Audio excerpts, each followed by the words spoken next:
Hello students, welcome to your physics class. So as you can see that the lighting has been improved from the previous video. So this is, I am thankful for my two brothers for that.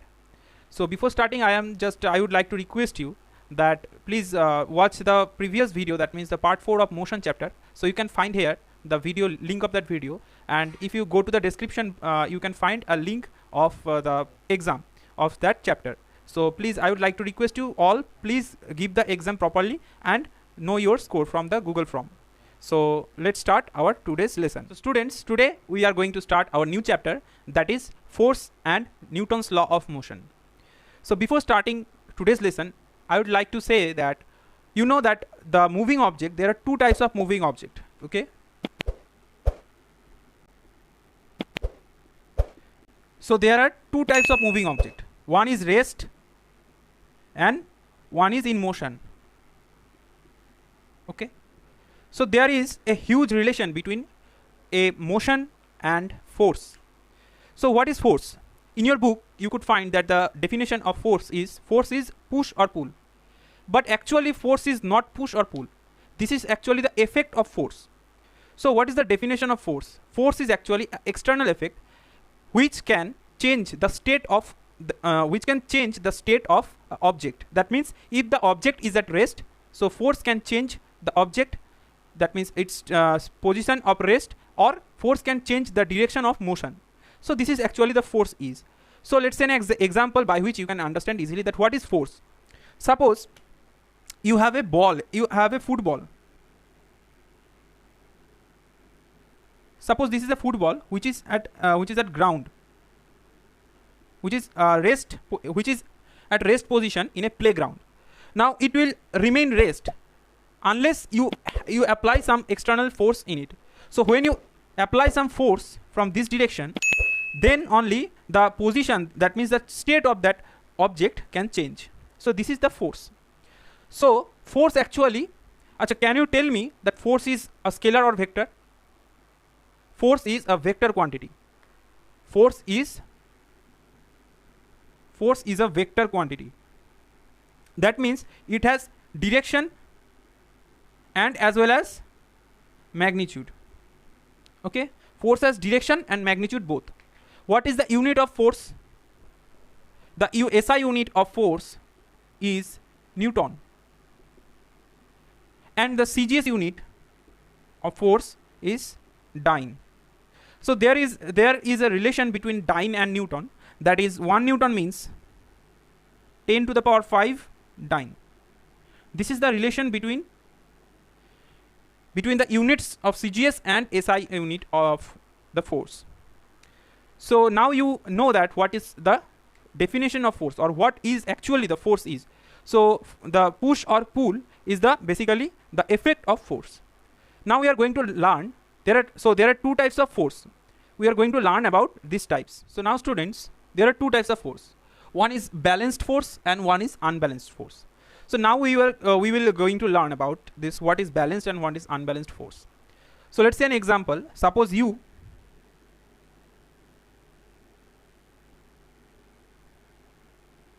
there is a box and you are pushing the box from this side, that means from the left to right, and your friend also pushing the box from this side, that means opposite to that your direction. Now friends, if your force is 10 Newton and your friend's force is 10 Newton, then do you think that the box will change its position? No, because as you know that force is a vector quantity. That means if this force is 10 Newton, so if we consider that this direction is positive, so as this direction is opposite to that direction, so this force will be negative. So the net force will be 10 Newton plus and 10 Newton minus. So the net force will be 0 here. This type of force called balanced force. And what now, if your friend pushing this side only and with 5 Newton, so do you think that the box will move? Let's see. So here only the value will change. So the value comes positive 5 Newton. Now if you consider that positive direction means left to right, now if the result is positive, that means the box will change its direction from left to right. That means the box will moving from left to right. So that is the unbalanced force. Now you understand that what is balanced force as and unbalanced force. Now we are going to learn about Newton's law of motion. So students, now we are going to learn about Newton's law of motion. So in world, each and every motion follows the Newton's law of motion. So Newton gave us 3 laws about motion. So each and every object which is moving around our nature is following the Newton's law of motion. So what the first law? First law says that every body persists in its state of rest or of motion in a straight line, unless the body is compelled to change that state by an external unbalanced force impressed on it. What is the inner meaning of that law? Let's see an example by which you can understand. If the bus is moving in this direction, so the bus will continuously moving unless a external force, suppose you are standing here to stop the bus, to apply some external force, as an external force, you are acting as an external force here. So unless some external force, the bus will continuously moving. If you stop the bus by your hand, if you are a Superman, then only you can just stop the motion. So this is the basic idea of Newton's first law.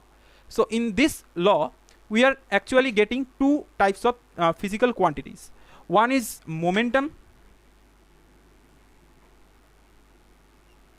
and one is inertia. So let us know what is inertia. Inertia is basically a laziness. Suppose sometimes you are very lazy. That times you can say in physics that I am now in inertia. So inertia is basically a laziness. So what is the definition of inertia? Inertia is defined as if an object is at rest, its tendency to remain at rest, or if an object is in motion, that times also its tendency to remain at that state of motion. So this is basically an inertia. Suppose let's see an example. Suppose you are playing cricket. Okay, you are playing cricket with a bat. So when your mother comes to call you for study, you think that why should not I play cricket more? So that is the one type of inertia. Okay, now let's say another example. Suppose you are drawing on a table. That time also you think that if I wish that I am drawing like this only. So this is also inertia. So sometimes some children are playing some video games in the mobile. That times the inertia works also. So actually inertia is somewhat proportional to that of mass. That means if the mass is very high, that times the inertia is also high. Suppose here is a heavy object. So you can say that the object is very lazy. That means you applied 2 force. That means you applied more force to shift the box because the box is heavy. Now if the box is light, or you can say if this is a normal just books, okay, if some books on a table, so you can just apply a little pressure to move from one part to another part of the table. So this is the inertia. The heavier the body is, the more inertia we have, the more inertia it has. So now we are going to learn about the momentum. So every body which is in motion, they have the mass and the velocity as well. So force is also actually depends on the mass and the velocity. Newton's first law says that if we apply force, then a body start moving, right, or change its position. So actually the force is proportional to mass. Okay, force, we can say that force is proportional to mass, as well as force is proportional to velocity, right? Because the object start moving, object has mass and it will start moving with the velocity. So we can say the force is proportional to mass and velocity both. So this equation can be written as, it will combined, right?